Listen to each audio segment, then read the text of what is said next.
Hi, this is Dave Roundtree, author of Paranormal Technology, Understanding the Science of Ghost Hunting, lecturer, author, and paranormal researcher. And when you're not busy in the field, do what I do and listen to the Mallard Report with Jim Mallard. The opinions expressed on the Mallard Report are those of the host and participants and are not intended to and do not necessarily reflect the opinions of any simulcasting radio network or sponsor. All listeners are advised to make their own decisions. It's the Mallard Report, yeah, the Mallard Report, the paranormal talk radio show with Jim Mallard as your host. See what lies beneath any paranormal activity. Go inside a world that others don't want to see. The Mallard Report, yeah, the Mallard Report. That it is. Welcome to the Nice Mallard Report. My guest is hanging out with me on the phone line. Jeez, that was almost special. On the, whatever that thing is. My guest tonight is Dr. Kimberly Rackley. Rackley, I almost said your last name right. So how are you tonight? Tongue twister. I'm great. Well, that's good to hear. I was just joking with you up here about having the podcast this time, because the last time you were on my show, we did a great show, and we were all prepared to go listen to the on-demand, the podcast, either way you want to look at it, and it broke it down into 6,000 and some odd pieces of about 2 seconds or more, somewhere in there. The longest clip was about 8, and it was me going, well, I should ask you about, and that was it. So I'm hoping tonight goes a little bit better. Well, the show went fine. It was just that last 10 seconds where my computer decided to melt and crash and all that other stuff. So, but hey, could be worse. So That's true. So where do you want to start? We want to talk about angels or light, or where do we want to start with tonight? What are you feeling? Angels. How about angels? I've been working a lot with one specific angel lately, especially involving the paranormal and mediumship. Okay, let's start there then, because I think that is a good point and an often overlooked topic in the paranormal, because everybody, wait for it, wants to talk about. I should have a sound effect or something going on here that I'm trying to cue to play, but demons. Demons or cosmic waves interfering. Yeah. So go ahead, talk to me about angels then. Okay. Well, as a medium, I've always worked with angels and bringing in spirits from the other side, and also in investigations. Like I use Archangel Michael for protection and clearing, and I use Archangel Raphael for healings, and then Archangel Azrael.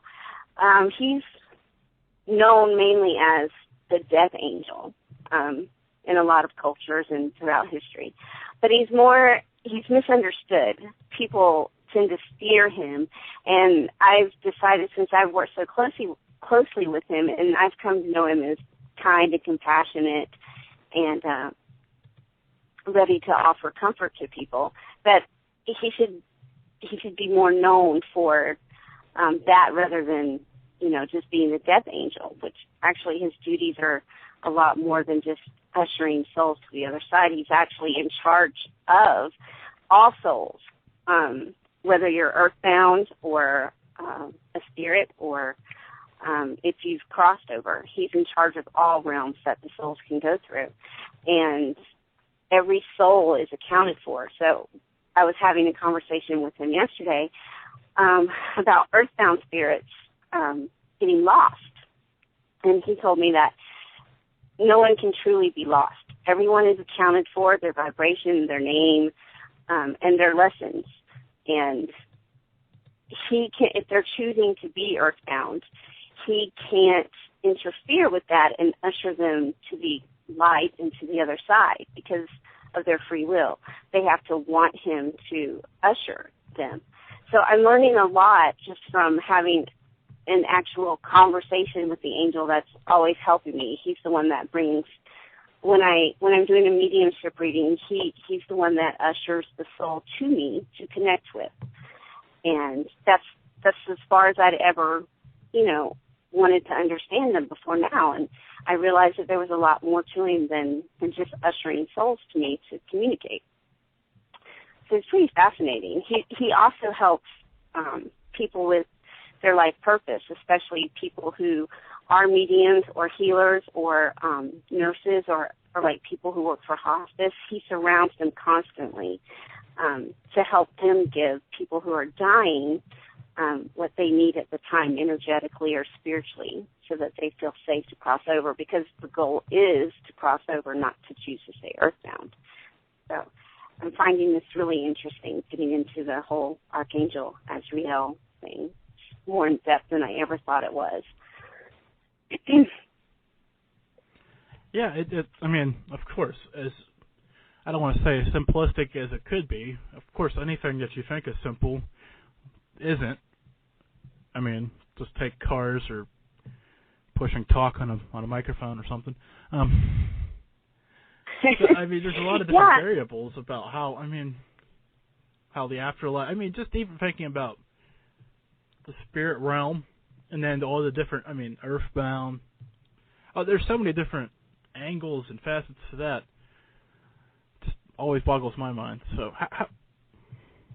boy, see, this isn't good. So, there's two questions I'm fighting with, and they're so different. Okay. They're so different. So I guess I'm gonna go positive tonight.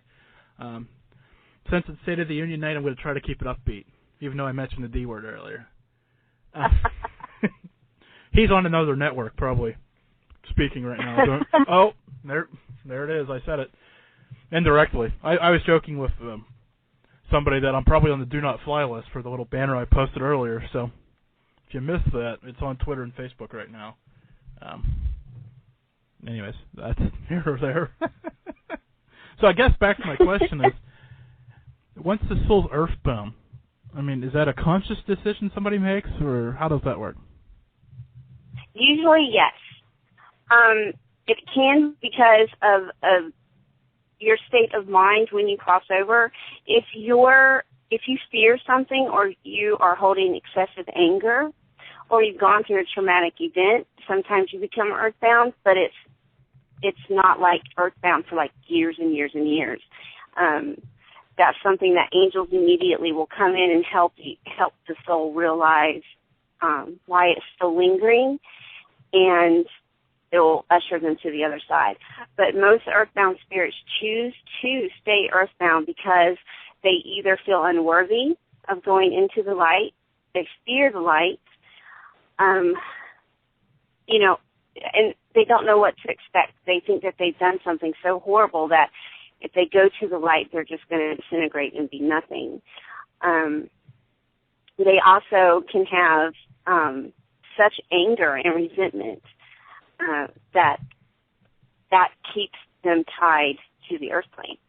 So that's why I always promote forgiveness. I mean, everybody needs to forgive. Everybody, all the time, even for the slightest things, because it all builds up, and you don't realize that those things tie you to the earth plane when you pass over. But it can also be a section of earthbound entities are what I call wayward. And wayward spirits are a little different than earthbound because they're obsessed with something, or they had an addiction to something. And these are the ones that usually attach themselves to other people. So say you're fond of your pint every day after work and you have more than one pint. If there is a spirit that crossed over that was also fond of drinking and doesn't want to give up that sensation of drinking, it'll hang out at bars and it will attach itself to someone who also does the same thing so that it can energetically feel the feeling it had when it was alive. It doesn't want to release the feeling to cross into the light. So that's what I call waywards. They're the most dangerous attachments because they're not evil. They're just confused and lost and addicted to something. But if you have one long enough, they'll drain you. You'll get really ill. You'll become depressed. You may even start acting like that person did when they were alive. That they can eventually influence your thoughts and your actions if they stick with you long enough. And that could be very dangerous if you like you're using the pint thing. If somebody starts drinking, that could be just as bad as being full blown possessed. You know what I'm saying? For the like if you have a family and you know you could just tear everything apart. So. Mhm. A lot of my clients, they have family problems, and that's usually what it has been. It has been an attachment that they picked up from partying. A lot of times I've had several clients who picked up waywards from concerts, rock concerts. And I'm not saying rock concerts are bad. I love rock. But a lot of those kind of souls hang out there, and they're just waiting to attach themselves to someone who, you know, loves that kind of atmosphere. And then they take it home with them, and they start acting in different ways, and it starts affecting the family. But waywards can be pulled from whoever they're attached to and sent to the light, but they have to choose to stay in the light. So when you're pulling in a wayward entity from someone, you have to pull it and then protect that person. You have to sort of forbid that spirit from attaching itself to the person ever again. So it's like a little process that I have to go through. But they can reattach. They can, like, leave one person and reattach to another person. So I have a question here from another fine affiliate here. So would a spirit seek out a new experience and attach itself to someone to have that experience they were unable to have while they were alive? So based off what you just said, yes, because if they want to go, I mean, if they're hanging out at a rock concert, I'm pretty sure they're going to be, I don't want to say indiscriminate, but there's always new experiences to be had. And I think that that's part of the spirit thing, that you have to have X number of experiences and age through it and experience so many things, right? I'm not talking right. I'm not talking out my wazoo here. You can stop me if I'm wrong. No, a spirit only has the knowledge or the education, however you want to put it, or both, that it had when it passed over, when it died. So it only has that knowledge or that education. And when you cross into the astral realm, it's like learning all over again. Unless you're like, New Age or metaphysical, and you're not aware of energy, they have to learn all over again. They have to learn how to manipulate that realm, their energy. It's a learning process. And the more that they experience, the more abilities they have with manifesting and drawing from other people and influencing consciousness. And then eventually, and this is a sad thing, but you know how there are entities that are evil, and I'm not talking demons. Once a spirit has reached a certain point and it keeps repeating, bad energy over and over as a spirit, it then becomes a dark entity. Not on the level of a demon, but it becomes dark, almost to the point where it can't get back to the light. And that's one area where Archangel Azrael comes in handy a lot. But, yeah, the spirit world is very complex. It's intricately woven. So many people don't realize that it's like a whole other reality with rules and consequences. Yeah, I think that's... oh, wait, I should probably do this since I haven't done it since the beginning of the show. My guest tonight is Dr. Kimberly Rackley. I almost said your name right that time. I still felt like I had peanut butter in my mouth that time, but it's okay. I think it's just your name does that to me. I don't know. It's just such a mouthful. And we're talking about angels and spirits and light and all good things tonight. Well, most good things. We did talk about some darkness earlier, but that's okay. Well, you got to have salt and pepper, right? Everything comes with the good and the bad. Right. So, okay, let's delve. That doesn't sound positive. Let's talk about the light now, and because there's a correlation between the two, of course. I'm not talking about the people that walk into the light, because I don't think that's true, is it? When people die, they walk into the light?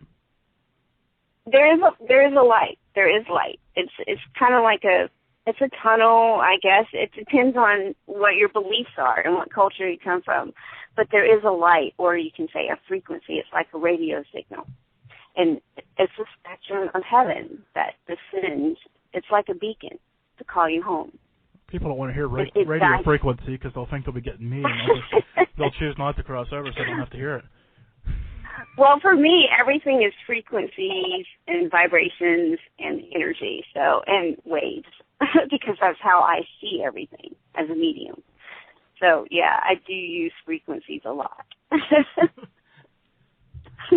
I had Tracy Ray on last week, not to compare you two or anything, but she said I asked her about aura colors. Mm-hmm. And she says she sees them as like a gasoline-type vapor. Doesn't really ever see any colors. But she can see like more about the person if they've had an injury or an illness or any, some malfunction. I don't want to say malfunction, but that's the word that just slipped out of my mouth, of the body, or ailment. So how do you see them? I see them as actual colors. It depends. Like, she's correct. I mean, every medium or clairvoyant sees differently. And you can see them the way Tracy sees them. I guess it depends on your level of clairvoyance or what your purpose is. Clairvoyants and healers have different purposes, and so they see things differently for that purpose. But, yeah, you can see distinct colors, and they're usually superimposed upon each other, like an oval, and then the colors are superimposed like a rainbow. Everyone has like a main color in their aura, but they also have all the other colors because each color corresponds to a chakra, and each chakra has lessons and issues and fears and beliefs that it holds, and it shows in your energy body. And the colors around your aura or in your aura denote what you're experiencing, what you're believing, what you're fearing, and it also is connected to your health, because each chakra is connected to a certain function, an organ, and gland of your body. So our energy bodies are miraculous. And you can learn, if you're clairvoyant, you can tell almost the whole person's life, past, present, and future, just from their aura. You can see rips in auras. You can see discoloration in auras. And that's often where I see what I term paranormal parasites, where you get attachments and like little psychic bugs from different realms. And here, I thought you got paranormal parasites from Facebook. No, I actually.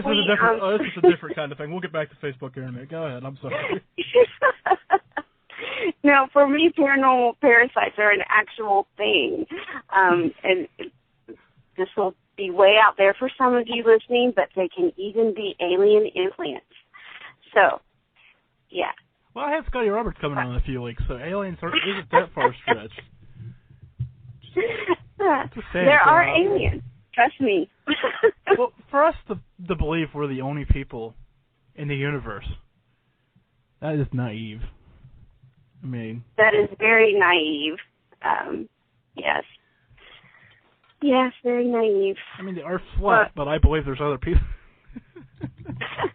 Actually, I think we're all aliens. I don't think any one of us originated on this planet. So, that's my own personal opinion. I always joke that we're the reality show for some guy up clicking through the channels. Oh, let's see what you're doing tonight. Oh, he's hosting that little internet radio show again. How cute. Well, they're talking about us now. Yeah. They're talking about us now. They probably think we're green and gooberish looking, but we're not. No. I don't know. I felt pretty green this weekend, so. There it is. Sorry. That's okay. I was going to say, there it is. I was waiting for you to cough, so. I hope you feel better. I guess I shouldn't be an ultimate prick here and say I hope you feel better, but. Well, thank you. I'm feeling a little better. can't. As they say, you couldn't feel any worse, right? That's true. So what? I mean, let's change. I don't want to change totally, of course. So, I mean, there's so many different things that I know that you do, and so many different things that are out there. Yeah, that's why my husband calls me a mystic. He says I do a little bit of everything, and that's the term he finds best to. And here I thought it was jack of all trades. I like that one. I wear many hats. It doesn't have a good ring to it as mystic, though. It probably doesn't fit on the business card as well. I just like saying I'm a cosmic kind of gal. We've done some work together on websites, and I tell you, she picked some of the purplest, and I'm straightforward. I got purple on my duck. If it has seen the duck, there's some purple there. So I'm not bashing purple by any stretch of the imagination, but some of these colors she comes up with, wow. Well, purple has a significance. See color. I see everything in color and vibration, so it all has a significance. Violet and the shades of purple represent transformation and royalty and Christhood, and it's the whole color purple. It represents so much, and it represents clairvoyance and the opening of the third eye, and so purple has meaning for me. Yeah. There you go. I wasn't expecting all that about the color purple. So what about the color green? Because I'm prone to the color green. Prone. That's not the right word. The color green denotes healing and wealth. And well, that's totally wrong. You must back that up. Well, abundance. Abundance of any kind, really. And green represents the earth. You vibrate very closely with the earth. You would make a good, if you wanted to study any kind of like esoteric or spiritual traditions, you should study earth-based spirituality. And if you wanted to fool around with like divination, you would be really good with like rune stones and the I Ching. So see, just because you love the color green, it tells a lot about you. Just from that. There you go. And another question popping in. I love this. I'm trying to read. Putting my glasses back on, by the way, if anybody cares. We were joking about having video earlier. Now I'm totally gooberish. I put my glasses on so I can read. Does Kimberly receive visions of pending events or information in regards to her future? I do have visions, but they're always Earth-related or event-related. In fact, they got so intense for a couple of years that I asked the powers to be to please stop because I couldn't sleep at all, and some of them were kind of horrific, and I didn't understand why I had to witness them. But I was finally told by my guides that the whole point of the visions that seemed destructive were they just needed to be witnessed as a possibility. So I didn't have to, because with me, if I have a vision for somebody else, I have to tell them right away, or that vision stays with me, that energy stays with me, and I'll get headaches. It makes me sick. So I have to immediately tell the information that I get, whether I tell in person or I write it down. But I have to get it out. Otherwise, it stays in my energy, and I become ill or depressed. So I was wondering, what am I supposed to do with these visions? Because I don't want to go anywhere near prophecy or, being a prophet or a predictor or anything like that. That's totally not my purpose, and I don't really want to do that. So I was confused about why I had these visions about the planet or governments or whatever. And they told me that the whole point was just for me to witness the possibility and accept it as energy and then send light to it. And once I started doing that, they got less and less, and I felt better and better. So, but for myself, I hardly ever have visions for myself. I get them for my children and my husband, but it's really hard for me to be psychic for myself. I'm intuitive for myself. Like, I can feel if something's right for me to do or if something's wrong for me to do or what direction I should be moving in. But besides, asking, am I going to win the lottery on Saturday night? No, it doesn't work that way for me with any question. It doesn't work. I do get, if something really important is coming up that I need to be aware of, they'll send me an impression or I'll actually hear a voice. And I know that it's real for me because I didn't ask. So I try not to ask specific things for myself because then I doubt the answer. Because, it's just being psychic for yourself. You're doubting yourself. Are you putting your want into the answer or your fear into the answer? So I try not to ask psychic questions for myself. Luckily, I have wonderful psychic friends who do that for me. Well, life is good when you have good friends. Here's another question popping up here. How did you handle this growing up? Were you threatened by friends or family? Yeah, growing up with this wasn't easy. As many people know, I come from a Baptist background, and my grandfather was a deacon of the church. And I would constantly, question the preacher, which was not a good thing to do.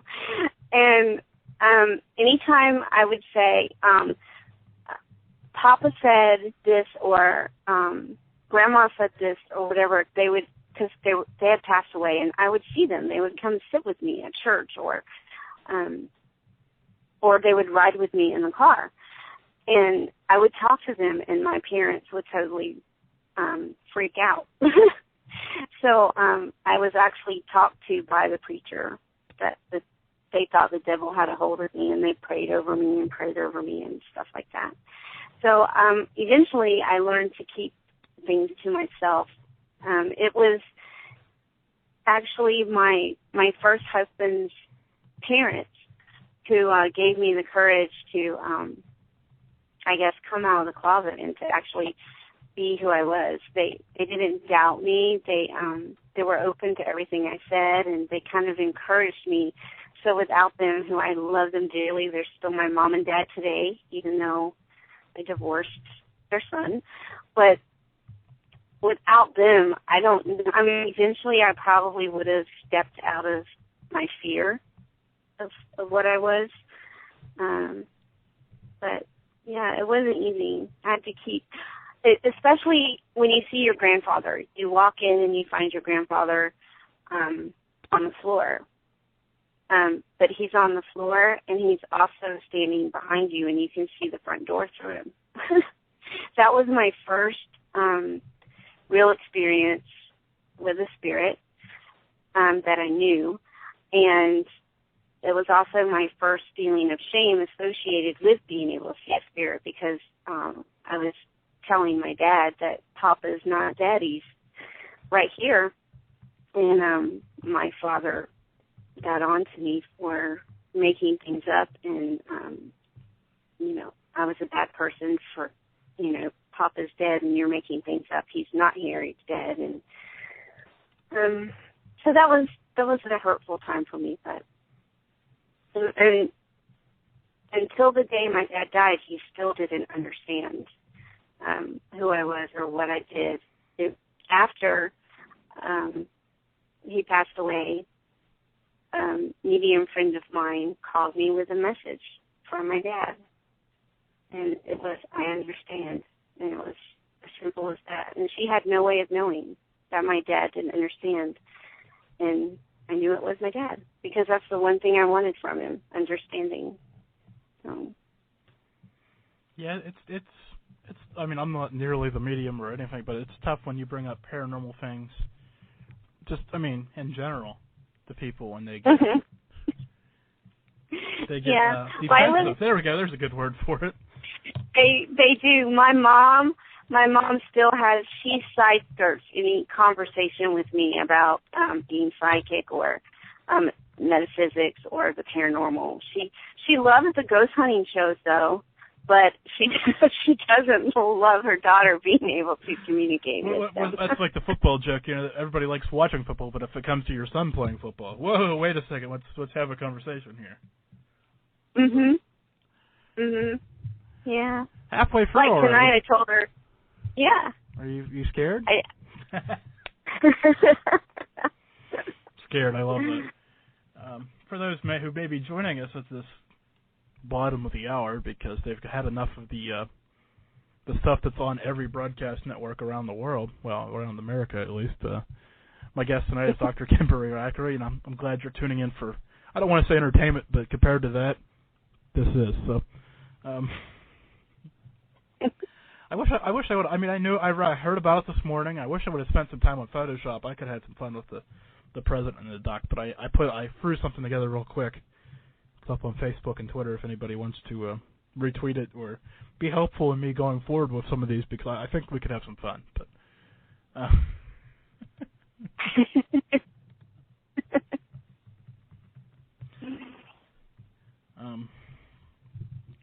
here we go.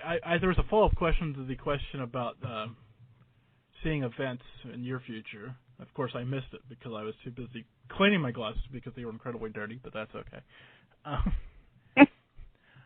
The visions, do they include a solution for if somebody's having a problem? Or they just, you just if see it's the a problem? person, yes. If it's a person, yes. There's always a solution. Except for planetary things, because that requires mass levels of consciousness being altered. And that usually doesn't happen. But for individuals, yes, there's always a solution. Like, I will see what it is they need to change.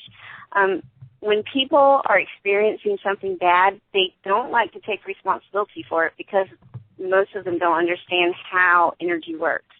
But if something is happening, somehow you created it out of karma or a belief or a repeated thought or a lesson from the universe. So, and people don't like to acknowledge that. They just think that bad things happen to them because they're a victim. Victimhood is one of the main things with that. But there's always a solution. So I can see if they are thinking incorrectly or negatively. I can see if they have a fear or a belief that is creating the situation. If it's like an accident or something like that, it's usually a cycle of their karma that they have to go through. And accidents are usually protected. They don't necessarily mean, devastation or death, but sometimes accidents have to occur in a certain way for that person to realize something. It's like a wake-up call from the universe. And if that's what it is, I'll see that. But I can tell them to protect themselves. They can soften the blow of anything. But sometimes you have to actually go through the bad thing to understand yourself better, if that makes any sense. And that's one thing that some of my clients don't understand. But sometimes the bad things have to occur. Like, I could be the perfect example. The last 6 months have been, like, sort of bad thing after bad thing. But as they occurred and I got over the, all... Uh-oh. And... There it goes. You cut out there, speaking of bad things, so you... I'm sorry. No, it's okay. But once you're in the bad thing, you start seeing all the possible reasons why the bad thing happened, and sometimes the bad thing turns out to be the good thing. And that's what I'm discovering. With my grandson's cancer, that's a really bad thing, and it's been very hard on us. But there have been so many good things that came from him going through this, so many good things. And with my house and the fire, that was a major shock and a very hard thing to deal with, especially for the first 2 weeks. But now that we're through the energy, everything's still not settled, but now that we're through the energy, we see so many things in our lives just from having gone through the experience that we have been able to change that we wouldn't have considered before within ourselves, in our relationship, in our family. So everything always has a reason, even though people don't want to acknowledge that it does. Well, sometimes it isn't instantly either. It may take you a year to final, or 2 years or 3 years to settle everything that comes out of that. Exactly. So everybody likes instant gratification. And speaking of instant gratification, I have not got a tweet yet tonight, which I'm kind of disappointed about. Normally by this point in the show, I've had people wanting to hang themselves before. So I'm a little disappointed, Twitter. I don't know what's going on with you guys tonight, but I hope you're all, well, they're probably all listening to the president, all the people that would normally be tweeting me tonight. So preparing to wage some sort of Twitter attack on him, so that's okay. But if you're out there and you're listening and you want to tweet, go ahead. It's at iTalkParanormal. Simple enough, straightforward enough, and I promise to not read any of them on the air, so that's okay.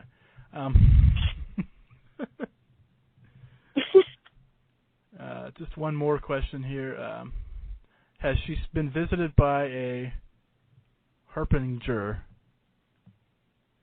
Did I say that right? Yeah, harbinger. A harbinger? Yeah, there you go. Well, no, not specifically. Okay. So the follow-up part of that question, I won't ask you then. So. Okay. I mean, it doesn't really. I mean, if you haven't seen one, you haven't seen one. So. No, not that I'm aware of. Just archangels of helpfulness, and I've never had a doomsday entity or being come to me or anything like that. So. So now I've got to ask, can we get a definition of that? Because my pronunciation of it was so great. Well, Ben's right. It's a thing or a being that preludes an event, like the Mothman. But no, that's never, that's never happened. Honestly, not here for a moment. Here, me and you are just going to talk. But the Mothman's been zapped by a big bug zapper, right? No, exactly. That's why nobody sees him, because he's stuck in somebody's bug zapper somewhere. And the emails start, I'm sure. That's just horrible. I totally killed my train of thought with that, just being so stupid. Sometimes I wonder about myself. So I've got themysticviews.com, which is coming out Friday. Is that what you told me? Yes, Friday. It was supposed to premiere in January. It's the merging of psychic scopes with more of a metaphysical feel to it, which was my husband's idea. And everything that has been happening, I haven't had a chance to channel all the signs, and because I'm expanding to not just with the day and weekly forecast as well for each sign, and I'm going to have podcasts posted. Everything is going to go from illuminated reality to the mystic views. There you go. Makes things like we were talking. Everything and put it into Needs a simple streamline.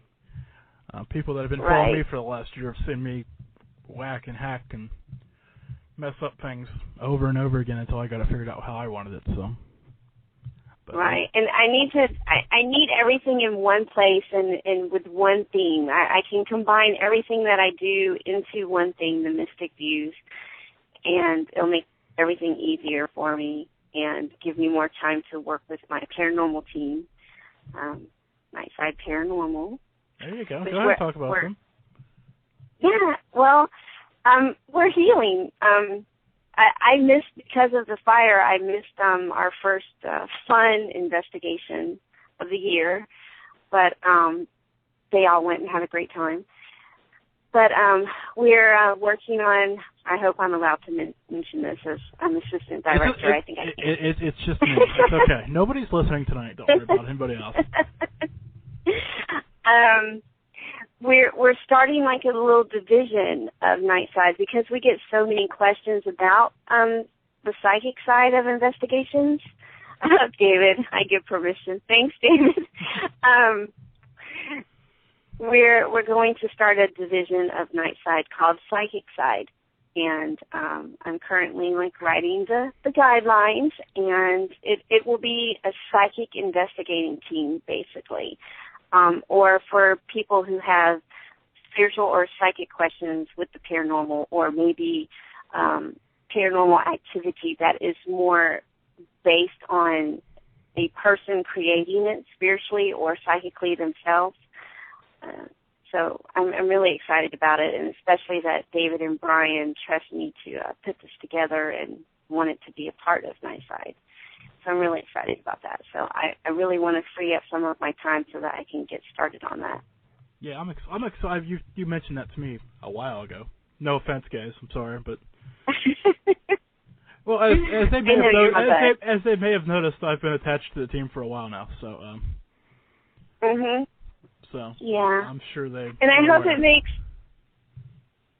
makes Scott proud, because Scott really he really loves the psychic side of the paranormal, and he was so curious about it, and we had so many great conversations, and I hope he's supporting it and proud. I'm sure. Oh, look. I think David's right. We should make you an honorary member. Okay. Okay, sure. No, but now, geez, Pete, what were we talking about?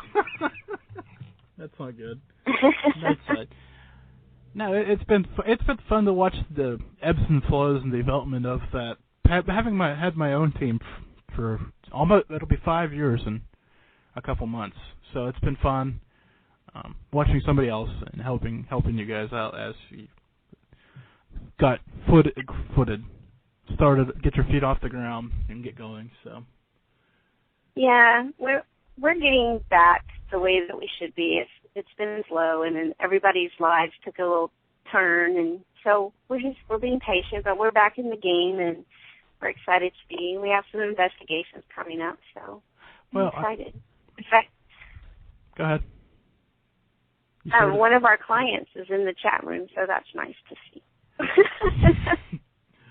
No, it's well, as I tell people, any team that thinks they're perfect and strong and going well, wait until you hit some spot of adversity. Either a former member quitting and raising holy hell, or, well, as you know, somebody having cancer, or any number of things can rattle a group of people to their core, and they find out how strong they actually are, besides just being out there running around with flashlights at night. Mhm. Yeah, our team, family comes first always, and that's even with clients and when we're investigating. The family comes first. So I love the guys. They're totally supportive of everything that's happened with Talon and the fire, and they're always there for me. So we're more like a family than a team. And yeah, we don't like the F word. Oh, we like the other F word. Doesn't get ratings. The other F word gets the ratings around here. And speaking of that other F word, C.L. Parker will be on, the end of March? Oh, well, I've got to start putting out the disclaimer now. The end of March, I think it's the 26th. If not, we'll have somebody plenty needs to of the other F word. Somebody needs to correct me. I need to put the disclaimer out now. That night is not for young children, not for teenagers, not for anybody, actually. I think you should just probably forget it. Yeah. No, she's another one of those people that have been a great big supporter of the program, and good things are happening to her too. But we'll talk about that with her. But yeah, wonderful things. I'm so happy for her. Yeah. What am I trying? No, I'm not canceling you. I'm just canceling all the listeners for that night. Just have to start now and start preparing them. Oh, well, go ahead. She's assuming I've read the books. I love that. I love that about her. I want to be in a book. Oh, Colin's going to put me in his book. No, CL, he's not going to cancel you. No, that's clear. I'm just like I said, I'm just canceling all the listeners, so that just be aware of the impending doom. Or as I told her the one night she was on, the other thing that ghost hunters like to do in the dark is what we'll be talking about. Well, indirectly, we use a lot of not acronyms. What's the word I'm looking for? Suggestive phrases that go along. Sorry, I had to play with that one, Jim. I know. It's horrible. Yes, I'm sure there'll be file. I'm glad it's on internet radio because if the last show I had was on the regular air, I would have had to hit the Powerball to pay the FCC. The FCC.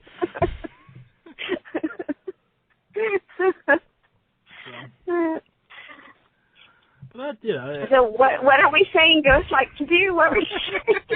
No, the investigators. Nothing about the ghost. Oh.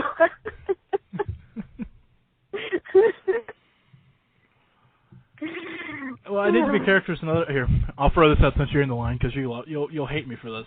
I need to be characters in other people's books because my book isn't going that well. So. Well,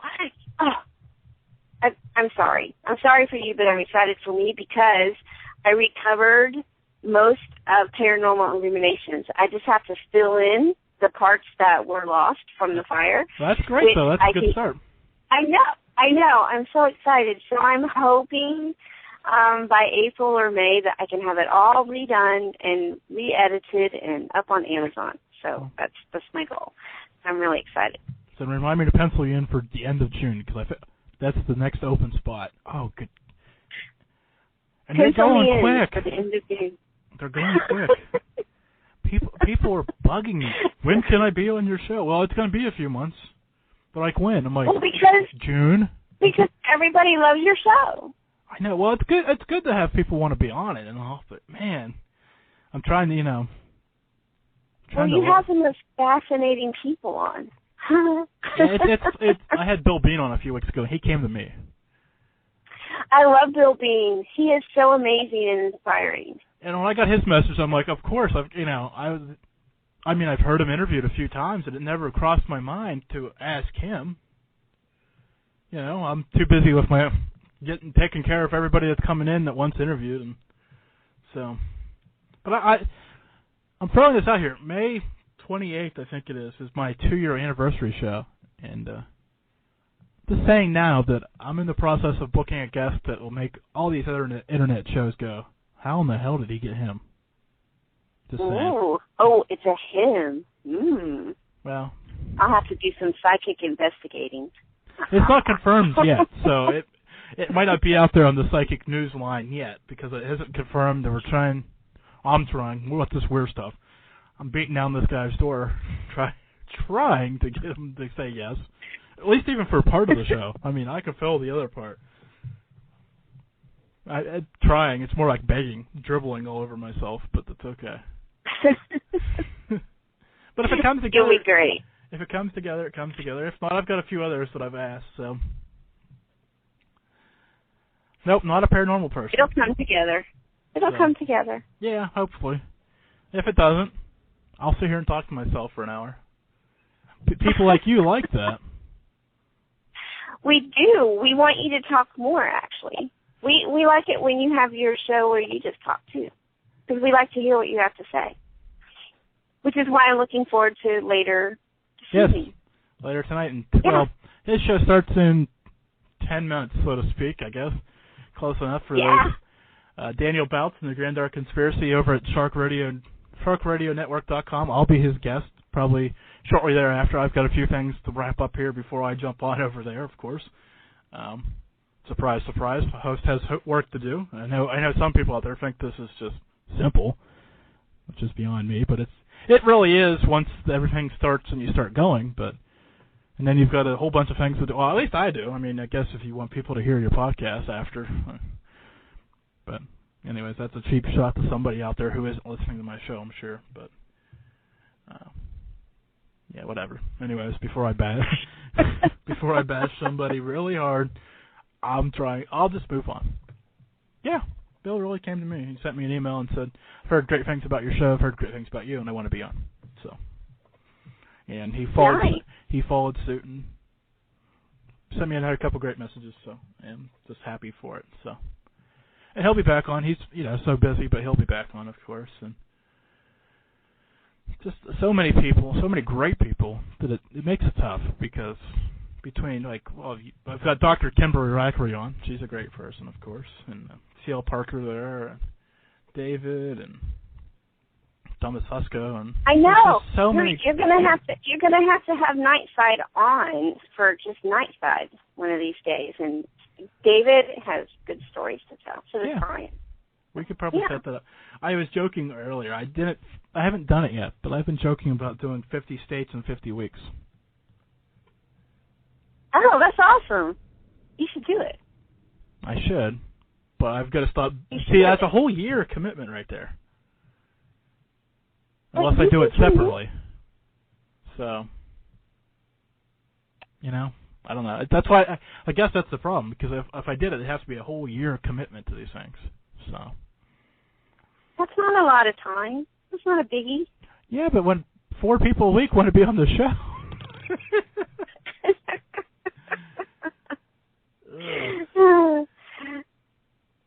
DCCL. Oh, goodness.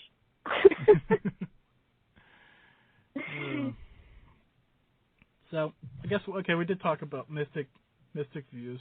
So what else? I mean, the book. So what, besides Nightside, anything else that I'm missing?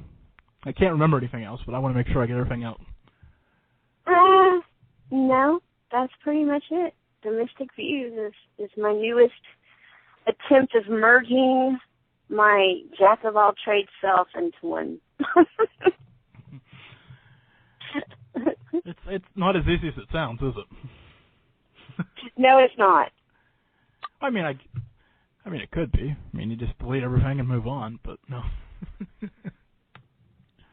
That wouldn't be fun.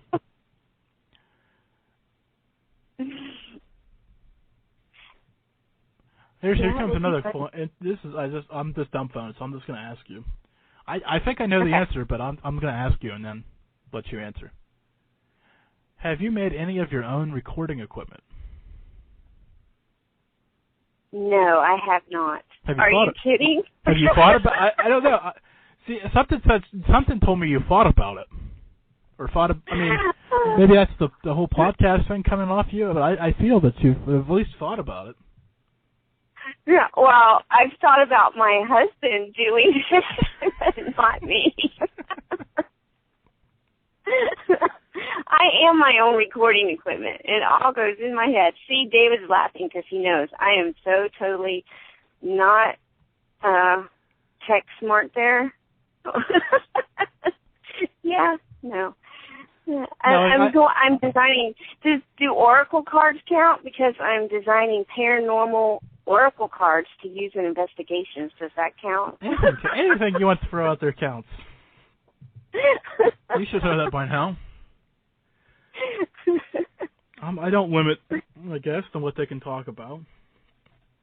Yeah, the team knows Kim's not the tech girl. They set everything up, and Kim just kind of, look, they do all that. And see, we're polar opposites on that. I set everything up, and my team kind of just walks around and goes, can we help with anything? Yeah, get out of the way. They love it when I'm mean to them. They really do. Yeah, they don't, but that's okay. It could be worse, right? That's true. Yeah. I don't know. I think everybody does want to have one for a while, but then it's easy to want to have one. I'm talking about internet radio shows. I guess I should probably actually throw that out there for the podcast listener or somebody else that may not be actually looking at the chat room, going, "What the hell is he talking about?" But no, I'm just going to start with podcast and see how that goes, and if it goes anywhere, it goes anywhere. Because radio is a big commitment. So. Oh, good grief! Yeah. Yes. Well, yes, I'm you one should. of these people that don't like showing up at a certain time every day or at a, I totally don't like restriction of any kind, so we'll see how this works out for me. and I think the,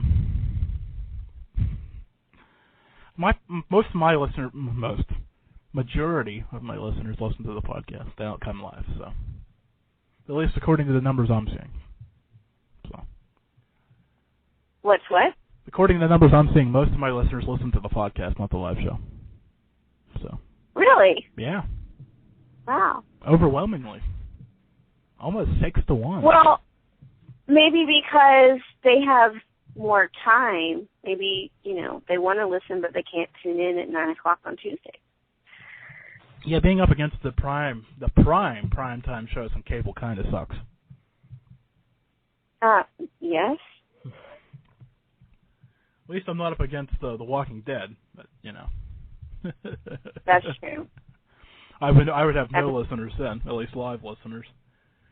No, I listen to podcasts, so I get it, because half the time I don't remember when the show's on, and with young kids, it's, I don't want to say impossible to listen to a show, but there are times during the day that, well, it is. Because of them commitments of real life, so. Winding down here means my mind's going to shut off any minute now, so just be prepared for me to sit here and go, I don't know what to talk about. It's only 4 minutes. I know, well, it's only 3 minutes because I've got to play the outro, too. So, 3 minutes, okay. Yeah. Which is exactly a minute long. I don't know how I edited that right, but it's a minute long now. It used to be a minute and some odd seconds, but I edited it up a little bit. Now it's just a minute, which is just remarkable for me. So now you have to censor yourself for your own appearance. Censor myself for my own appearance? No, it's okay. Censor and be at peace. I don't know. Yeah, actually, I do have a great European, UK. I was just reading that in another chat room here. It's amazing. I'm going to throw this out here before we get off here. I have a real problem with Wyoming. Nobody listens to my show from Wyoming. Really? I have a friend in Wyoming, and she does voiceovers. And she's an actress. I could get her to tune in. Nobody. I've got more downloads from Zimbabwe and South Africa and all over the world, but nobody. Zero. Big zero from Wyoming. Just saying. I don't know why it bothers me, because I've got listeners from the other 49 states, I guess is why it bothers me now. Maybe that's why, I don't know. Well. Another 50 countries around the world.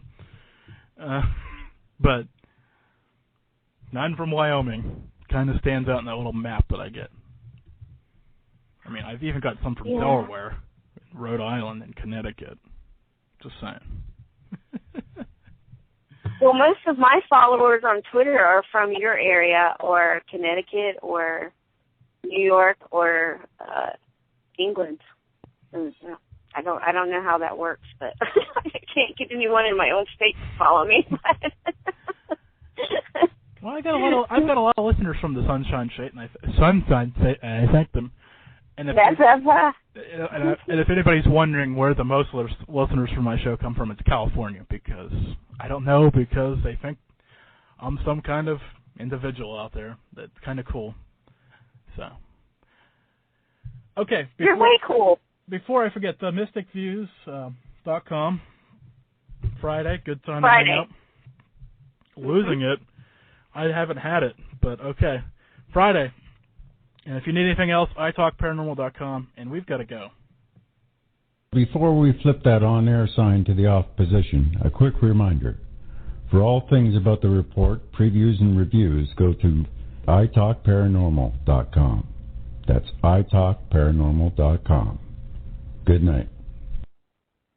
This is Thomas Fusco, author of the book Behind the Cosmic Veil, A New Vision of Reality, and you are listening to The Mallard Report. Hey everybody, it's The Mallard Report.